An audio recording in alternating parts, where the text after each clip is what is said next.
प्रतिभा का लोहा देश ही नहीं बल्कि विदेश में भी देखने को मिलता है।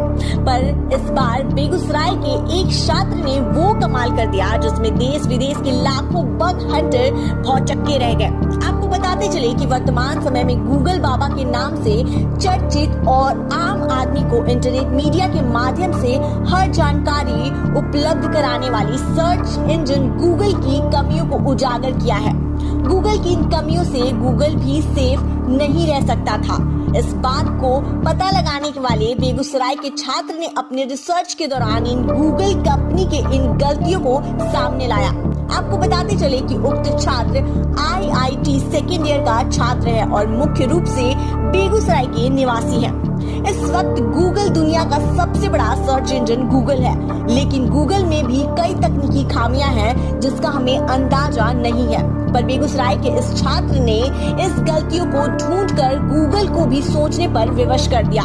गूगल की ये तकनीकी गलती किसी भी ब्लैक हैट हैकर के हाथ लग जाती तो समस्या उत्पन्न हो सकती है, लेकिन ऐसे में गूगल का बड़े स्तर पर डाटा लीक हो सकता था। गूगल ने बेगूसराय के छात्र को अपनी रिसर्च लिस्ट में शामिल कर लिया है। पहले ही सोच रखे थे कि किसी कंपनी में बड़ी कंपनी में कुछ बग टाइप कर ढूंढेंगे। हम बग हंटिंग बहुत पहले स्टार्ट किए थे, 6 महीना पहले स्टार्ट किए थे। पहले भी हमने 2-3 कंपनी में बग ढूंढा, बट कुछ वैसा कुछ खास मेरे को नहीं लगा। तो गूगल पे हमने आया, हम सोचे चलो गूगल पे 3-4 दिन हमने ट्राई किया, कुछ नहीं मिला। फिर सोचे चलो मिलेगा, लेकिन पेशेंस रखना पड़ेगा, इसके लिए पेशेंस की ज़रूरी थी।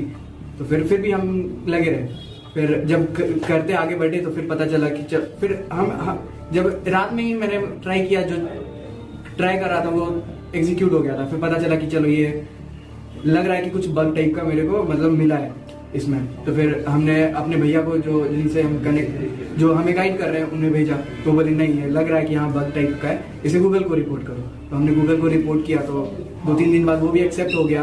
पहले वो प्रायोरिटी 5 में था, तो उसको धीरे धीरे एक्सप्लॉइट करके और आगे बढ़ा के P2 में हमने लाया। पहले P3 से P4, P3, P2 पे आया है। तो फिर अभी P2 पे वो और एक्सेप्ट भी हो चुका है। और गूगल हमें हॉल ऑफ फेम दी है एज ए रिसर्चर की, इंटरनेट को सेफ रख रहे हैं।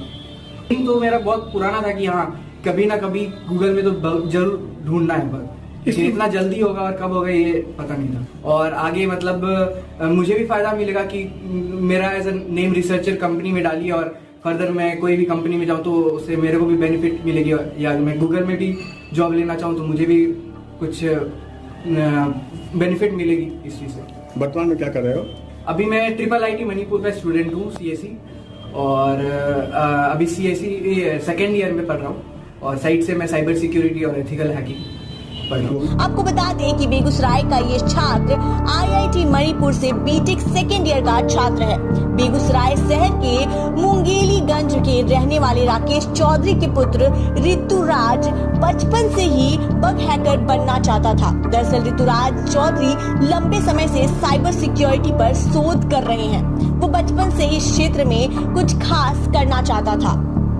गूगल ने कमियां ढूंढकर बताने के लिए अब ऋतुराज चौधरी को आने वाले समय में $31,000 का इनाम देगा। ऋतुराज चौधरी के पिताजी बेगूसराय के एक आभूषण व्यवसायी हैं। ऋतुराज चौधरी की ये खोज इस वक्त P2 फेज में चल रही है। जैसे ही ये P0 फेज पे आ जाएगी तो ऋतुराज को पैसे मिल जाएंगे। देश विदेश के कई छात्र और छात्राएं बग हंटर पर काम करते हैं और हर बग हंटर पर P5 से अपनी शुरुआत करता है और हर बग हंटर को P0 के लेवल तक पहुंचना होता है। जैसे ही कोई छात्र P2 से लेवल से ऊपर जाता है तो उसका मतलब है कि उसमें प्रतिभा छुपी हुई है, जिसके कारण इस बड़ी गलती का खुलासा हुआ है।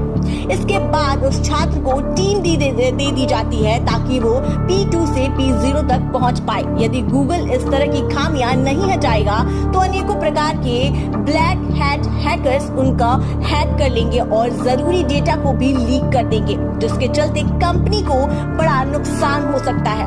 ऐसे में गूगल या अन्य कंपनियां खुद ही अनेकों बग हंटर्स को न्योता देती हैं कि वो आगे आकर गलतियां खोजे और इसका छात्रों को इनाम दे।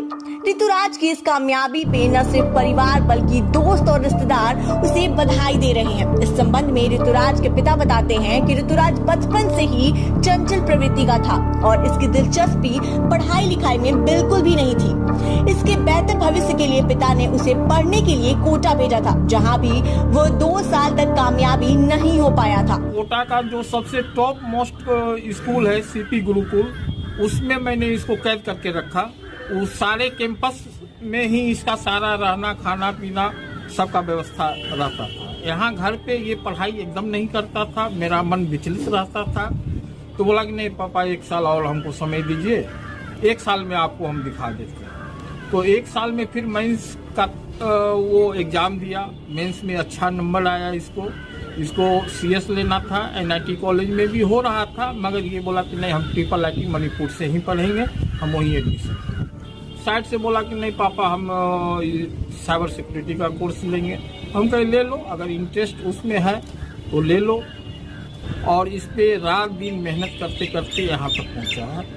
मैं इसके लिए बच्चे को बहुत बहुत बधाई देता हूँ और आगे भी इसी तरह अपना देश का नाम रोशन करे। पर बाद में उसने ये कामयाबी हासिल की और वही ऋतुराज के शिक्षक एवं दोस्त बताते हैं कि ऋतुराज की इस कामयाबी में उनका सीना फक्र से चौड़ा हुआ है और ये उम्मीद करते हैं कि सरकार इसे आगे बढ़ाने का काम करे। हम लोगों से बराबर गाइडलाइन घर पे जाकर के, स्कूल को छोड़ दीजिए तक्षशिला विद्यापीठ ही नहीं, घर पे जाकर के भी गाइडलाइन लेता था। बच्चे में काफ़ी टैलेंट है और ये बच्चे काफ़ी आगे तक जाएंगे। मैं इसके उज्जवल भविष्य की कामना करता हूं और माननीय मुख्यमंत्री, प्रधानमंत्री जी से, राष्ट्रपति जी से मैं चाहूँगा कि ये देश का गौरव बने। इसके लिए वो लोग उत्साहित करें, इसको प्रोत्साहित करें, जिससे बच्चा आगे देश का नाम रोशन कर सके। जब भी मिलते थे तभी शेयर होता था कि आज ये किए, आज इसमें ढूंढे, आज वो किए। तो वो तो हमेशा का था, जब भी मिलते थे यही सब बात ही होती थी। बचपन से CSE में इंटरेस्ट था और इधर से बग बाउंटी में इंटरेस्ट ज़्यादा जाग गया, साइबर सिक्योरिटी में, ये सब में। तो शुरू से एम था कि नहीं किसी कंपनी में निकालें कुछ, तो तुरंत अभी शुरू ही किया था और सफलता लग गई।